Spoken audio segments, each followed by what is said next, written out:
June 17th, 1943. 0641 hours. North Atlantic, 142 miles southwest of Iceland. The sea surrounding the USS Brewster, destroyer escort DE-136, looks almost artificial in its stillness. A gray sheet of water, perfectly level, no chop, no wind streaks, no restless slap of waves against steel. The sky hangs low and heavy, smudged with cold mist. Even the ship's engines seem to hum more quietly, as though the ocean is absorbing the noise. The crew stands at action stations, eyes scanning empty horizon. Sonar crew reports nothing. Radar shows nothing. Yet the convoy commander has warned of a wolf pack somewhere ahead, somewhere under, somewhere moving. Gunners wait with hands near their triggers. Depth charge crews huddle by their racks. The Hedgehog launcher sits on its pivot like a silent threat no one has yet dared to test. On the bridge, Lieutenant Walter Briggs paces with a clipboard and a tight jawline, checking instruments, trusting numbers printed on dials, more than the ocean rolling beneath them. No one speaks loudly. The quiet feels too deliberate, as though the sea itself is hiding something. At the forward deck gun, Seaman First Class Harold Hank Mason wipes salt crystals from his sight glass. He is 24 years old, though his face carries a weather-worn look that men twice his age would not question. He holds the posture of someone who has spent a lifetime leaning into wind and spray without thinking about it. Mason is not a career sailor. He is a fisherman's son from Gloucester, Massachusetts. Before the war, he spent dawns on cold decks hauling lobster traps, listening to how the hull changed tone when swells shifted under it. His father had said the same thing so many times that it became part of him. The ocean talks, kid. Not with words, with weight. On the Brewster, Mason is a gunner on a 3-inch 50 caliber mount. To officers like Lieutenant Briggs, he is simply a seaman trained to load, track, and fire on command. But Mason carries something the manuals do not measure: the ability to read water the way some men read maps. He stares out at the glassy surface. The swell moves wrong. Not big, not visible to untrained eyes. Only a faint circular pattern cutting against the wind. The water rises and falls with a strange sluggish pulse, as though some heavy body beneath is shifting direction. It is not current. It is not tide. It is not weather. Mason narrows his eyes. Someone else aboard might see ripples. He sees a trail. Destroyer escorts like the Brewster were built to hunt submarines, but they were blind without sonar. An early sonar struggled when submarines hid beneath shifting layers of warm and cold water. The thermocline. German captains knew this and used it. U-boats would dive just beneath the layer, hugging the false echo like a cloak. Sonar screens returned blank. Ships sailed confidently into danger. Torpedoes struck steel. Men drowned in minutes. The Brewster has no anti-submarine specialist officers. Just a standard sonar crew and a Hedgehog mortar system still untested in battle.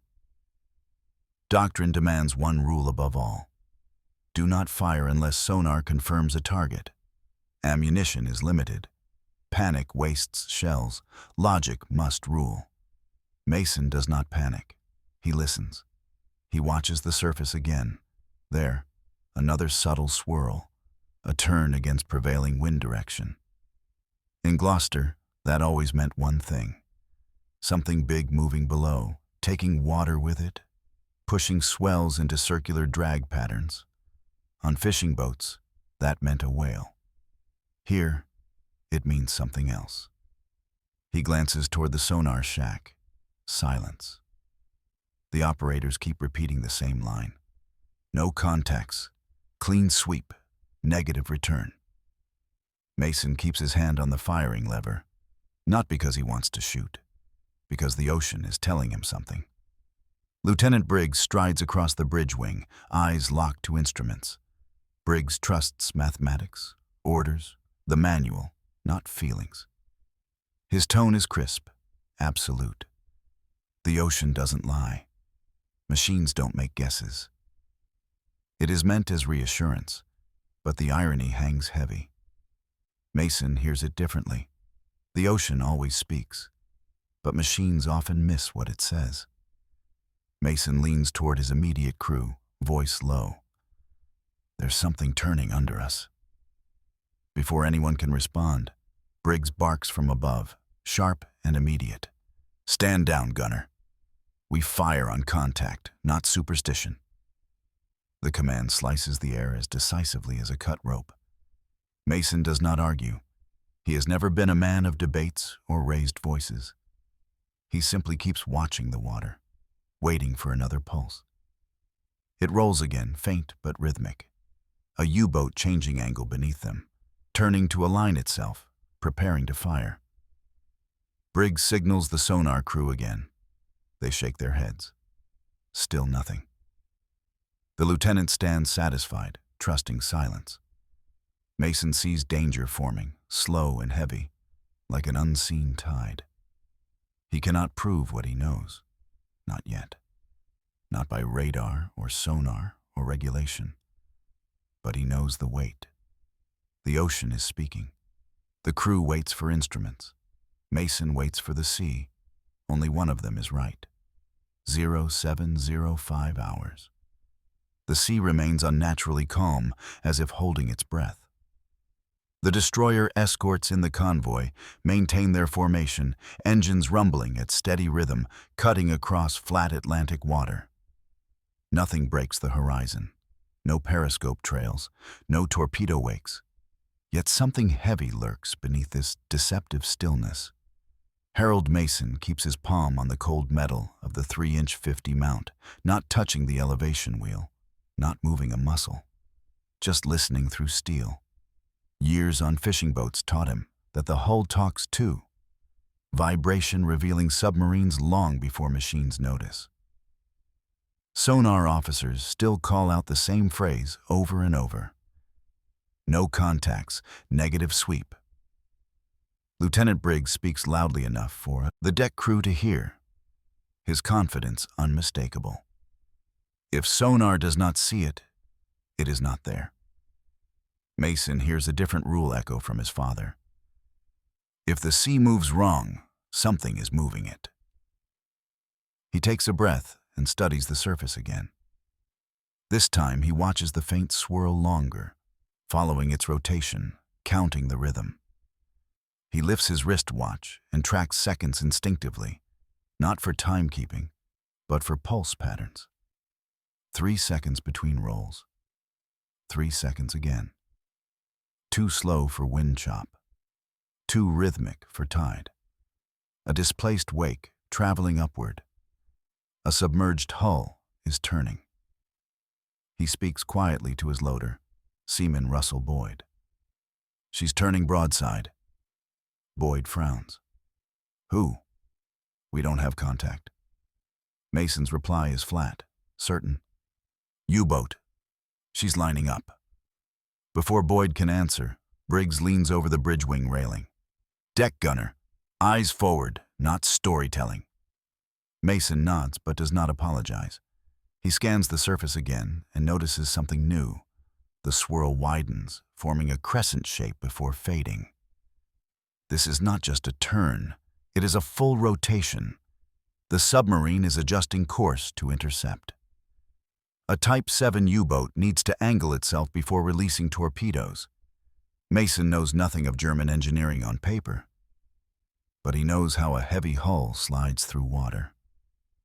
He grew up watching his father's fishing trawler pivot against current to position nets. The ocean reveals the movement long before anyone sees it. Mason watches the curve of distortion and calculates, not by mathematics, but by instinctive geometry. If the U-boat is turning from starboard to port, the axis of its wake is forming diagonally. That means its bow is directed toward their convoy's center lanes. He whispers to Boyd again. She's aiming for the merchants, not us.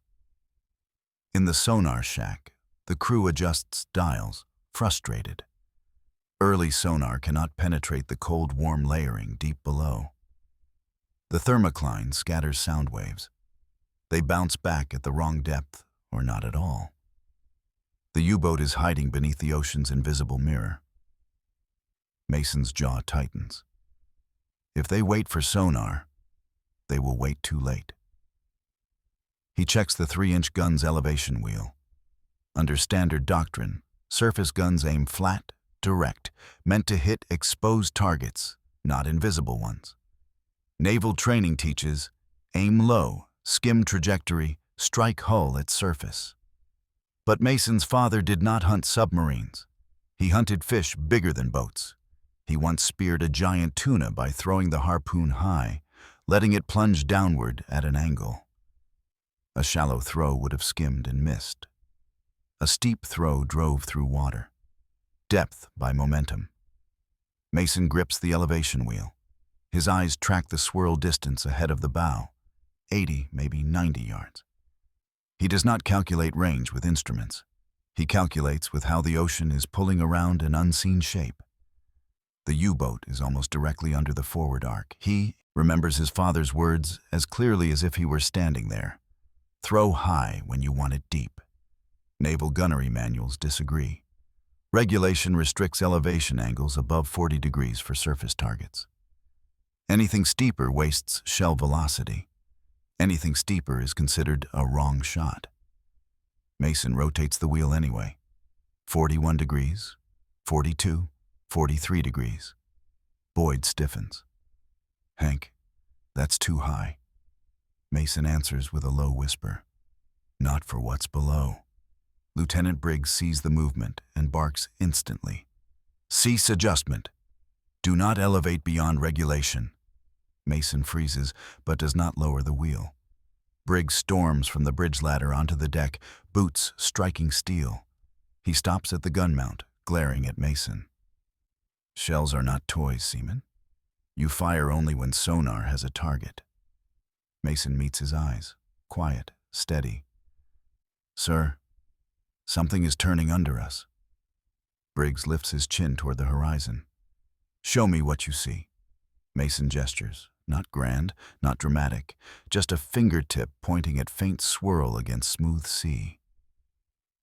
Briggs stares, sees nothing, only a patch of water. That is wind wrap, nothing more. Mason replies softly. Wind does not push against itself. Briggs steps closer, voice low and rigid. We do not fire based on feelings. Put elevation back to standard. For a moment, only water moves. Boyd stares at Mason, unsure whether to obey Briggs or trust the fisherman from Gloucester. Mason slowly loosens his grip on the elevation wheel, but does not return it to standard. He leaves it at 43 degrees, pretending compliance without truly changing it. Briggs watches him, suspicious, but turns away to return to the bridge. Mason's hand settles back onto the firing lever. The ocean rolls again, slow, dense, heavy. Mason knows what that weight means. The U-boat is not hiding. It is preparing to kill. And the only man who can stop it has already aimed at the wrong angle. 0750 hours. The Brewster holds her course, engines pushing through the unnerving still water.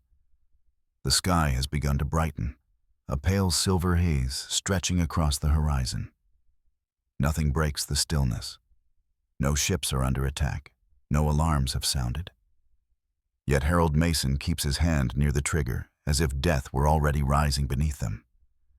No one else aboard feels the ocean's tension. Mason does not look frantic. He looks focused, as though he is waiting for a signal only he can hear. Lieutenant Briggs stands on the bridge, arms folded, eyes on the blank water. The sonar crew reports again, voices echoing through the comm tubes. Negative contact, no returns, all clear. Briggs repeats their line like doctrine made flesh. We do not fire without sonar. But sonar is blind below the thermocline, and the U-boat knows it. Below the surface, something heavy drags water in a slow arc. Mason tracks the swell movement with his peripheral vision. He does not stare at it. Staring breaks the pattern. Instead, he watches how the bow wake behaves against it. The wake hesitates, curls, resists a little more with each pulse. The hidden submarine is now broadside relative to the convoy's path. That means one thing. It is preparing for a torpedo spread. Mason inhales sharply. Not fear. Recognition. He snaps the breech lever shut, locking the shell into place. Boyd, his loader, freezes, unsure if this is training, preparation, or madness. Mason nods once, sharply. Boyd steps back. Mason grips the firing handle. Firing! He does not shout. He declares. Before Briggs can react, before the sonar crew can object, before anyone aboard can comprehend what is happening, Mason pulls the trigger. The 3-inch .50 recoils with a metallic crack that tears the quiet apart. The barrel kicks back, then slams forward, cycling with brutal efficiency. The round whistles high into the sky, not flat toward a target, but arcing like a catapult stone. Men spin toward the deck gun. Briggs shouts from the bridge, outraged. "Who authorized that shot?" The crew only watches the shell's dark arc vanish into low cloud haze, then plunge downward into the sea 80 yards ahead of the bow. There is no explosion on contact, only a violent splash and a swallowed impact. Silence. Nothing. Boyd looks at Mason, uncertain suddenly. "Hank?" Mason says nothing. He counts. 1 second, 2 seconds, 3 seconds. The sea erupts. A column of water, thick and violent, rockets upward, tearing a hole through its own surface. A massive, belching roar echoes like thunder trapped underwater. Oil bursts upward in thick streaks. Chunks of metal follow, spinning as they break the surface. Shattered casing, fragments twisted by internal pressure. For a moment, no one speaks. Then the sonar operator screams through the comm tube, late, panicked. "Contact! Bearing directly ahead. Multiple disruptive returns." Briggs stands frozen, staring at the oil slick widening like spilled ink. Mason lowers his eyes to the sight glass, already preparing to reload. He speaks without emotion. "Pressure hull breach." On the water's surface, a battered rudder section floats upward, torn free from its frame, coated in grease and diesel. The metal carries serial stamps too blurred to read, but clearly German in make. Briggs descends to the deck with heavy steps. His expression has shifted. Not anger now, but disbelief trying to turn into reason. He stops in front of Mason. "You fired at nothing." Mason looks up, not defiant, not proud. "I fired where it would be, sir, not where it was." Briggs tries to reconcile what he is seeing with everything he believes. Sonar did not detect it. Mason wipes salt from the sight. It was beneath the layer. Below cold water, sound bounced wrong. Briggs looks at the wreckage bobbing on the surface.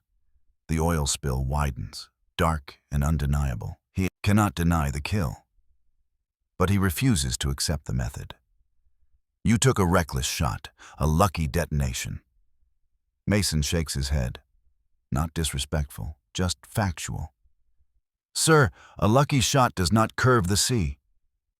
Boyd watches Briggs's face, unsure whether the lieutenant will punish Mason or promote him. Briggs looks toward the horizon instead, as if seeking confirmation from instruments that have already proven useless. He whispers, so quietly only Mason and Boyd hear him. "Machines are supposed to know more than men." Mason answers with steady calm. "Machines listen to echoes. The sea speaks with weight." Briggs turns away, issuing orders without looking at Mason. Log the shot. Log the detonation. Mark 1 confirmed U-boat kill. The order gets written, but the explanation does not. Briggs will not put fired at wrong elevation based on instinct into official record.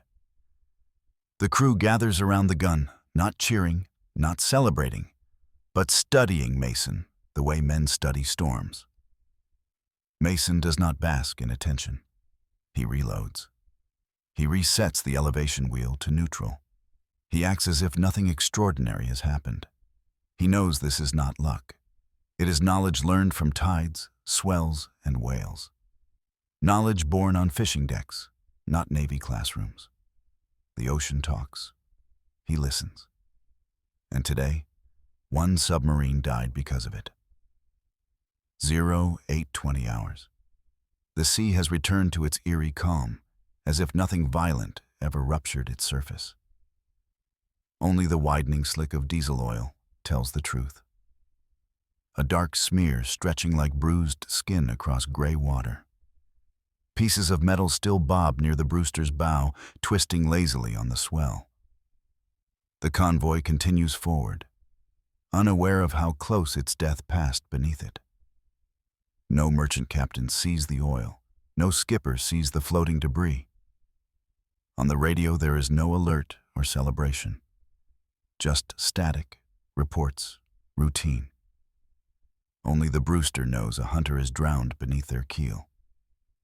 Lieutenant Briggs walks the deck in silence, hands behind his back, eyes sharp but unsettled. He inspects the gun mount, the snapped breech lock, the shell rack. Everything is normal. Nothing looks miraculous. He pauses near Mason. "You will submit a written statement." Mason nods once. "Yes, sir." "You will not mention intuition or swells or whatever you think you saw." Mason keeps his tone calm. "I will describe the shot, sir." Briggs studies him and corrects. "Describe the target." There is a problem. Mason never saw the submarine. He cannot describe its shape, bearing, class, or depth. He only saw the sea's reaction. Briggs orders the report anyway. A confirmed U-boat kill. But without sonar, how can any officer justify the gunner's actions? Doctrine requires proof, not instinct. On the bridge, Briggs leans over the comm tube to report the engagement to the escort flotilla commander. His voice is clipped, professional. U-boat neutralized. Confirmed detonation. Oil plume and debris sighted. The reply is slow, doubtful. Sonar signature prior? Briggs hesitates. Negative. Shot fired without sonar contact. A long pause follows. Clarify, Lieutenant. Was this accidental discharge? Briggs looks toward the deck gun, toward Mason. His jaw tightens. No. Gunner acted on observation. The voice cracks through the speaker, stern. Observation of what? Briggs closes his eyes briefly. He does not want to say it.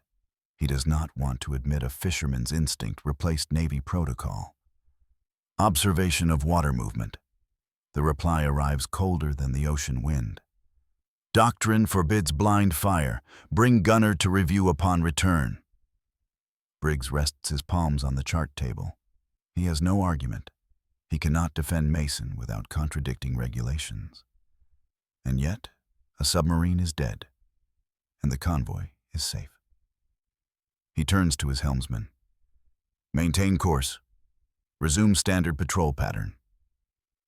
Below deck, Mason writes his report with pencil, slow strokes.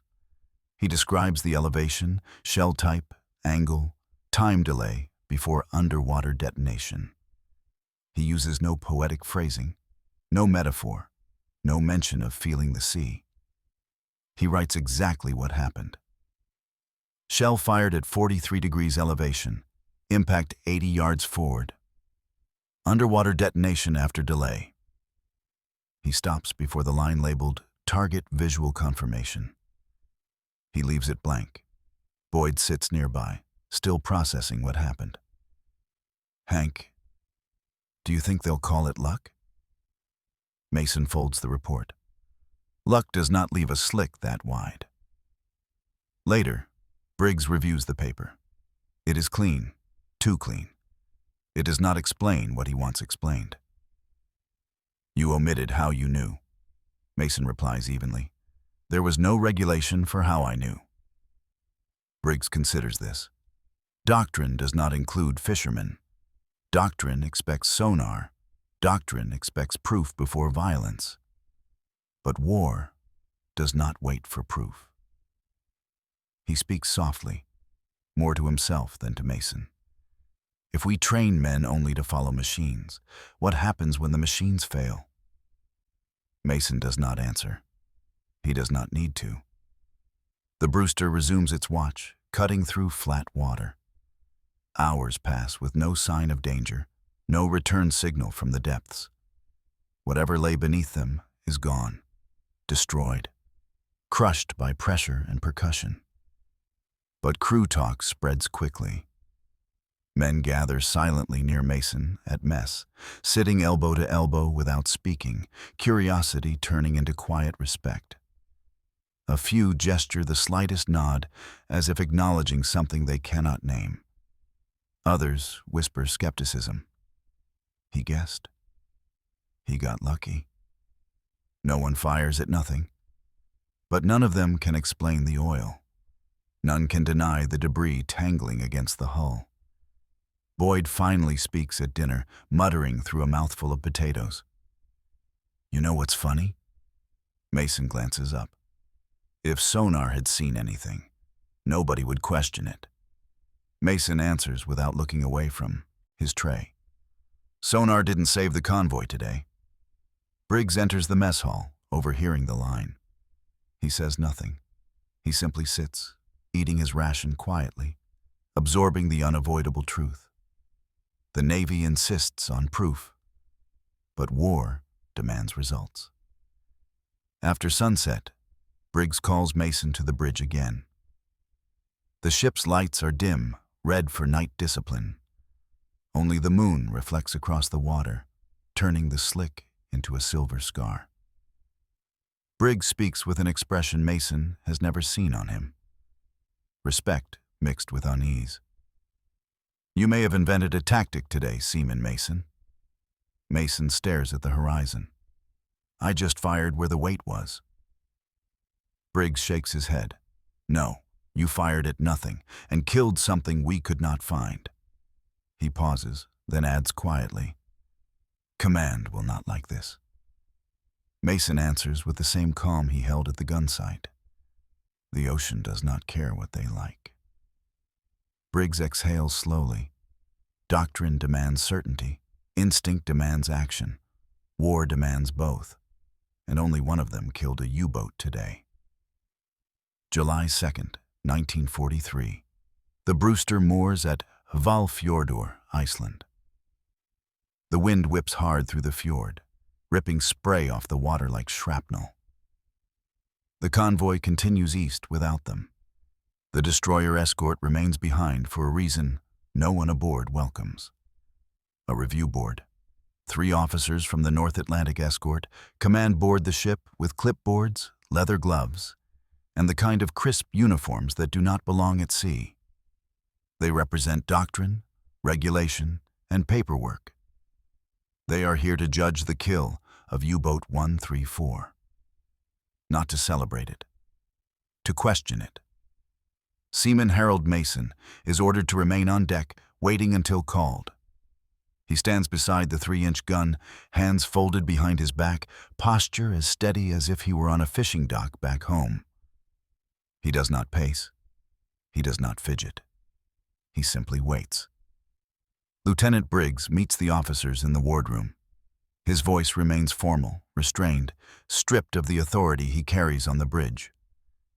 The board members introduce themselves by rank, not by name, as though names are unnecessary when judgment is predetermined.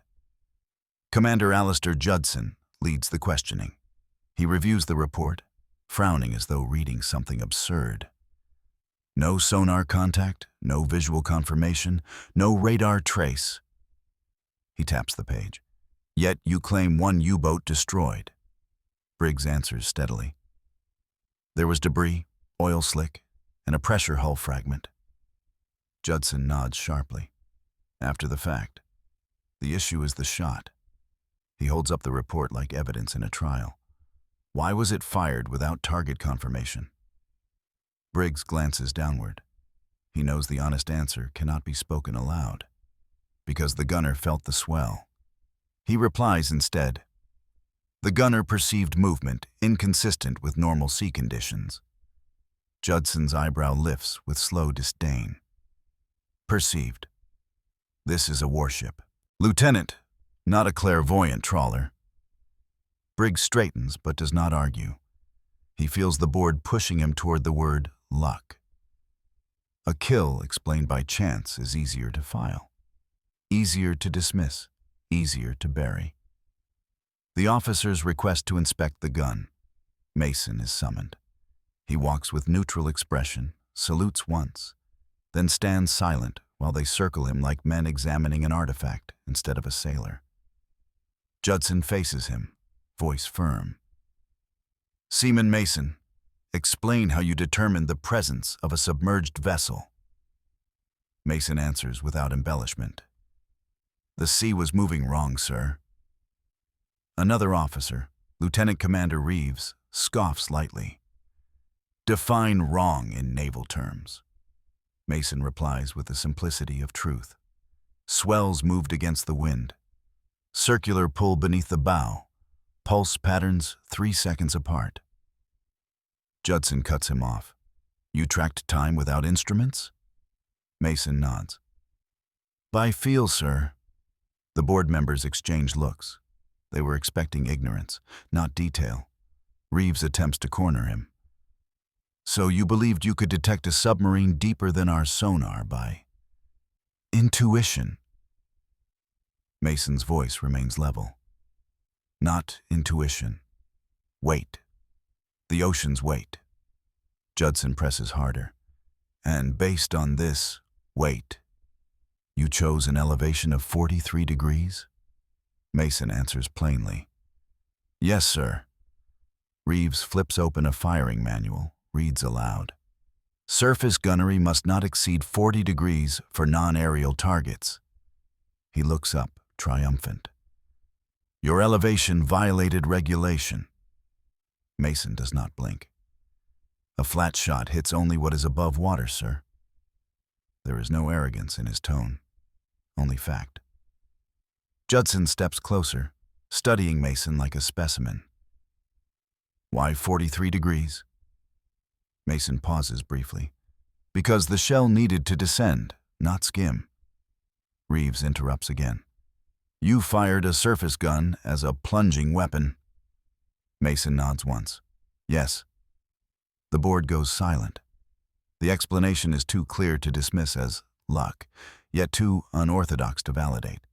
If they acknowledge it, doctrine must change. They will not do that, not based on a fisherman's instincts. Judson closes the report with finality. This cannot be formally recommended.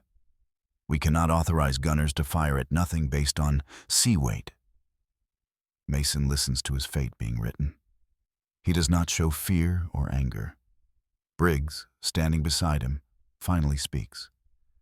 Sir, if doctrine is blind beneath thermocline, then it leaves us helpless there. U-boats know this. Judson shuts him down. Doctrine exists because chaos cannot. We cannot fight war by superstition. Mason responds, quiet but unwavering. Sir, the ocean does not follow doctrine. Judson ignores the statement. He signs the review. The shot stands. The method does not. They return the report to Briggs. Stamped. Confirmed kill. Method unrecognized. Mason is neither commended nor reprimanded. He is left, invisible in his own victory. Hours later, Briggs stands with Mason on deck as the wind tears at their jackets. Neither man speaks at first. Then Briggs mutters, They cannot teach what they do not understand. Mason watches the fjord's churning water. They do not have to teach it. Men just have to learn it. Briggs looks at him sideways, thoughtful. Do you think others could? Mason answers without hesitation. Any man who listens to the sea can. Briggs closes his eyes briefly, realizing something unexpected. This was not luck. This was not superstition. This was a skill. And skills can spread faster than doctrine. The ocean has its own rules, and war will eventually obey them. The Brewster leaves Iceland on July 4th, 1943. No ceremony, no congratulations, no speech. The ship simply takes on fuel, receives convoy orders, and heads back into the Atlantic like nothing unusual happened. Officially, nothing had. Unofficially, everything had. Word travels through a fleet faster than paperwork ever can. It spreads through galley whispers, engine room rumors, shared cigarettes on night watch. The tale evolves not by exaggeration, but by quiet awe. A 3-inch gun sunk a submarine, without sonar, with one shot. Sailors pass the story with raised eyebrows, not raised voices. They do not speak it loudly because they do not know how to explain it. They only know it happened. They only know a deck gunner did it. Men from other ships ask questions whenever the Brewster docks. How high did he aim? What did he see? How'd he know? The crew does not give heroic answers. They shrug, uncertain how to describe what they witnessed. They repeat Mason's quiet words like a proverb. The ocean talks. They say it the way men repeat a superstition before a storm. At first as curiosity, then slowly, as respect. A week into the next convoy run, the Brewster joins a multi-ship escort group. With them sails the USS Eldridge, DE-173, her crew proud, loud, full of questions. They corner Mason on the mess deck, a half circle of eager faces. Is it true you aimed for the clouds? What angle did you use? What were you firing at if nothing was there? Mason answers with the same simplicity as always. Something was moving wrong. A radio man from the Eldridge, unimpressed, laughs. Wrong? That is not a firing solution.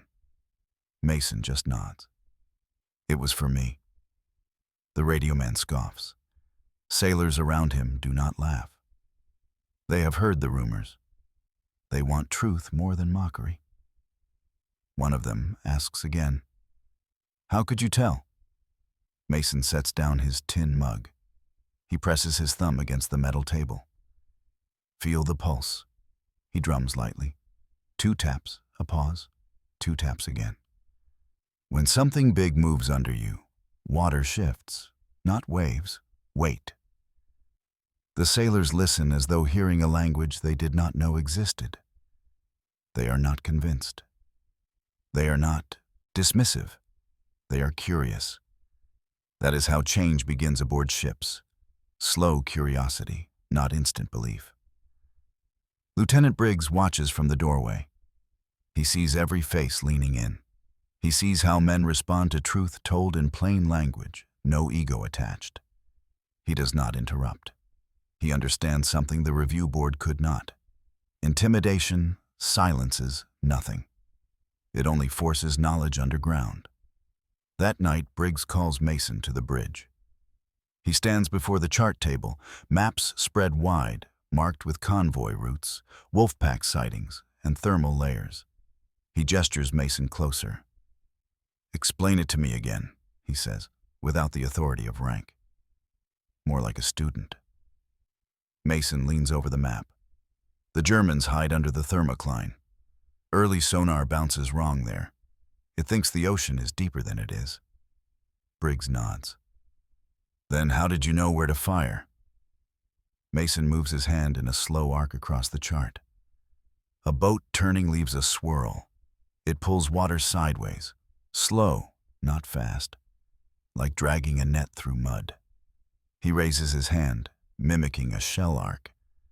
If I fire straight, it skips. I had to let it drop. Briggs studies him a long moment. I want you to teach 3 gun crews. Quietly. Mason blinks. Sir? Not doctrine, not regulation. Just what you know. There is no ceremony, no chalkboard, no official schedule. Mason teaches at odd hours, after watch, before mess, standing beside the 3-inch gun with oil-salt wind stinging their cheeks. He teaches without raising his voice, without claiming genius. He tells them, watch the water, not the waves. He shows them how to detect counterwind drift by spitting over the side and watching the spray pull incorrectly. He makes them feel deck vibrations with bare fingertips. Subtle swells that do not match the wind. He has them count under their breath, 1, 2, 3, matching the rhythm of underwater displacement. Men who never grew up near the sea struggle at first. They overthink. They look too hard. Mason taps their shoulders and says quietly, stop looking, start listening. 3 gun crews learn it. Not perfectly, not fluently, but enough to recognize when the ocean moves wrong, enough to question sonar before obeying it. On July 12, 1943, the Brewster hears a contact report from a sister ship in the convoy. Sonar reading, weak, uncertain. Enemy location, ambiguous. The captain of the reporting vessel hesitates to fire. Regulations require confirmation. Mason stands at the rail, watching the water near the other destroyer. The swell pulls sideways, subtle, quiet. He does not shout. He does not command. He simply murmurs to Briggs, someone is turning down there. Briggs signals the other ship with a light. One coded phrase, fire high. The other ship obeys. One shot, a plunge, a bulge of water. Then oil. Mason did not fire this time. Someone else did. Someone who listened. Doctrine had refused to change, but the sailors had already changed without it. Knowledge is quieter than orders, harder to stop, impossible to classify. It spreads like the ocean itself, not loud, not fast, just inevitable. August 1st, 1943, pre-dawn, North Atlantic. The convoy crawls west at 8 knots, gray merchant ships limping under clouded moonlight. The USS Brewster maintains picket position off the port flank. A cold wind slaps salt against the rail. The sky holds no color yet, only layers of ash. Mason is awake before his watch rotation. He stands by the forward 3-inch gun, one hand resting on the frigid steel barrel, listening to the hull's subtle hum beneath his boots. The ship moves wrong. Not dangerously, not urgently, just wrong. A lag in the roll, a drag in the water resistance. Something large beneath them reshapes how the ship moves through the sea. Submariners describe hunting like patience. Gunners do not usually share that mindset. Mason now understands they must. Lieutenant Briggs steps onto the deck, collar tight, eyes scanning water that reveals nothing. He joins Mason at the bow. You feel something? Mason nods once. Briggs speaks evenly. Thermocline is shallow tonight. They could hide at 50 feet and we would not see them. Mason squints at the black horizon. We do not need to see them. Before Briggs can reply, sonar calls from below. A faint contact, uncertain depth. The operator repeats, unsure. Possible submerged vessel. Intermittent return. Could be false layer bounce. Briggs does not ask for certainty this time. He only asks, direction? The sonar crew gives a heading. Mason watches the water. The swell shifts against the wind, almost imperceptible. A bend in the sea. Briggs lowers his voice. Do we fire? No regulation supports this question. Doctrine states clear conditions. Confirm depth, range, speed. Sonar must declare confidence. Mason gives no numeric solution. He simply answers the way the sea demands. Yes. The order goes out. Not for hedgehogs, not for depth charges, for the deck gun. The rest of the crew reacts with brief surprise. That emotion fades into action. They have seen what happens when Mason speaks. They elevate the barrel, 40 degrees. The loader slams a high explosive shell into the breech. Mason takes elevation control. Another gunner adjusts deflection. Their rhythm is quiet, steady, practiced. Briggs gives no long speech. His approval is 3 words. On Mason's call. Mason watches the surface, counts the swell, measures the drift, feels the weight under the hull. Then he breathes once, sharp and laced with cold. Fire! The blast cracks through darkness. The shell arcs into night. It disappears into black water with no splash echo. 3 seconds of silence. Then the sea convulses.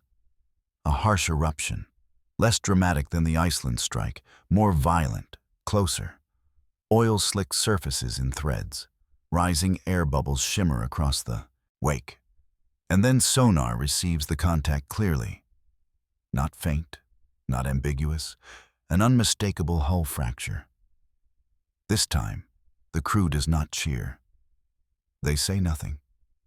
They only stand still, watching oil spread across the Atlantic like ink poured into cold milk. Briggs breaks the silence first. We are being studied now. He is right. The Germans adapt quickly. U-boats communicate tactical observations when surfaced. Allied ships do the same. War is a conversation, each side learning the enemy's language. For weeks after, no contact is detectable. Not one. The Atlantic goes silent. Too silent. The officers aboard Brewster suspect wolves slipping deeper, waiting for a mistake. On August 9th, a merchant vessel in the convoy sends distress flares. Torpedo strike. A freighter takes a hit in the stern. Flames rise. Convoy doctrine says to maintain formation, protect the main body, not rescue ships under attack. Briggs hesitates, not out of fear, but calculation. A damaged vessel draws submarines like blood draws sharks. A rescue attempt could expose Brewster. Mason stands beside the gun, quiet, waiting. Briggs looks to him without speaking directly. It is not a request for instinct, not a plea for heroics, just a silent acknowledgement that Mason reads the ocean in a way no radar does. Mason studies the burning merchant ship, watches how the wreck shifts the currents, notes where the water is pulling. Then he speaks. They are not waiting. One is still here. Briggs orders flank speed toward the flaming ship. Other escorts protest over radio. Briggs ignores them. The crew braces for torpedoes. The Brewster circles the burning freighter. The sonar crew listens hard. Nothing. Yet Mason's eyes lock on a circular ripple, half a mile off the bow. A slow coil. A turn. He gives a single low command to the gun crew. Angle up. 43 degrees again. Same plunge mark. Same arc. The second shot disappears beneath the flaming reflection. The explosion comes late, deeper. A shock wave pushes oil fire outward. Then black metal surfaces, shattered, torn apart, then sinking again.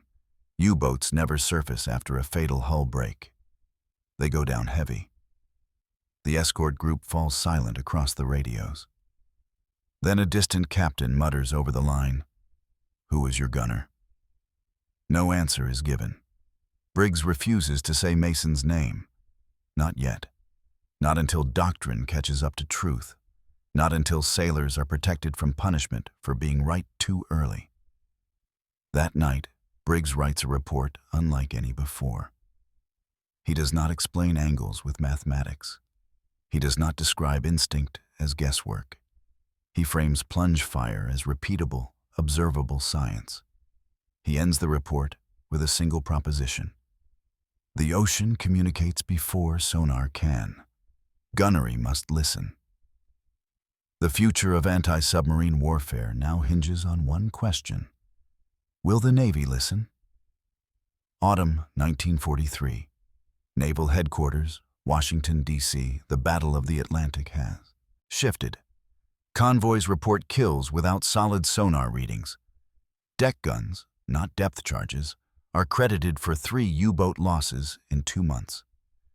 Each report uses the same peculiar phrase, shell trajectory angled high. Bureau specialists examine these claims. Engineers demand math. Sonar officers demand verification. Doctrine writers demand sources. They do not ask who taught it. They ask how it is possible. Lieutenant Briggs is summoned to Pearl Harbor for a formal review. Mason is not invited. Deck gunners are not invited to write doctrine. They are expected to obey it. Before Briggs leaves, he stands with Mason by the forward 3-inch gun. The sea is calm. The wind is low. Briggs speaks without looking at him. What happens when they make this official? Mason runs his palm across the barrel, feeling faint warmth from sun exposure. Then it does not belong to me anymore. Briggs nods. They will not credit you. Mason shrugs lightly. They do not credit fishermen either. There is no ceremony. No farewell. Briggs boards a patrol plane in silence. In Washington, Briggs presents the case before a board of 9 officers. They flip through combat reports, charts, ballistic tables, and sonar logs. An ordnance commander challenges him. You cannot develop doctrine on instinct. Briggs answers plainly. Then measure the results, not the instinct. He cites kill ratios, timestamps, sensor logs, fuel expenditure, ammunition usage. He explains plunge depth as a predictable window, angle-based, velocity-dependent, repeatable. Another officer interrupts. Who developed this method? Briggs pauses. His answer is deliberate. The ocean did. They are dissatisfied. They want names. They want academic language. Briggs refuses. After 4 hours, the board ends discussions with no decision. They request written clarification. They request ballistic testing. They request precise conditions of use. War does not wait for paperwork. Back in the Atlantic, winter storms roll in. Waves flatten into ice-gray slabs. The air is bitter. Snow collects on the gun shields. Convoys move slower. Sonar interference increases as cold water distorts thermoclines. Submarines strike more desperately now. They are hungry, cornered, instructed to take risks. U-boats breach storm layers, attacking closer, faster, less cautiously. On November 28, 1943, a Norwegian tanker is hit at dusk. The Brewster breaks formation again, against standing orders, and races toward the attack zone. No sonar contact. Radar blind and heavy spray, visibility less than 100 feet. The convoy commander screams through radio static. Do not close. You have no target. Briggs ignores him. Mason grips the elevation wheel with numb fingers. The sea heaves violently. Waves hide every clue. Swells break unpredictably. Instinct is strained. The ocean no longer speaks calmly. It roars. Mason steadies his breathing. He waits for rhythm, not chaos. He strips away the noise, wind, rain, wave crash, and hunts for the deeper music beneath it. Then he hears it. A recoil in the water, not a wave. A shape displacing mass on the wrong beat. He calls out, voice raw, "Left bearing, 43 degrees, fire ready." Briggs trusts without hesitation. Fire! The shell arcs through sleet and disappears into foam. The delay is longer than usual. The sea seems to swallow sound itself. Then a deep rupture, muffled and thick, like something underwater exhaled violently. The explosion follows. Dark stains rise through broken waves. A torn periscope mast surfaces briefly before slipping down like a snapped limb. There is no cheering this time, only relief, only exhaustion, only acknowledgement that they are still alive because someone on that deck hears what no machine can. 2 weeks later, Washington finalizes its decision. The Navy issues a confidential directive. High-angle subsurface engagement, conditional use. The memo describes technique, but not origin. No mention of the Brewster. No credit to Mason, no credit to Briggs. Doctrine is published without a name. Officers take credit politely. Engineers refine calculations. Sonar specialists pretend they always supported it. Mason's contribution goes unrecorded. Briggs returns to the Brewster. He finds Mason at the gun mount, cleaning frost from the mechanism. He hands him a copy of the directive. Mason reads it silently, then folds it once and pockets it. Briggs studies him. "You said it would not belong to you anymore." Mason nods. "It belongs to whoever survives." Years later, armories will teach the technique. Manuals will list optimal angles and speeds. Training films will call it subsurface plunge engagement. Historians will credit a committee. Deck logs will not say who aimed first. Crew rosters will not highlight Seaman First Class Harold Mason. He will finish the war at the same rank he started, quiet, unrecognized, alive. Fishermen rarely sign their weather charts. They just learn the water and pass it on. Mason's legacy endures not in his name, but in the sailors who stop looking and start listening. Because machines measure, but the ocean talks, and someone has to hear it.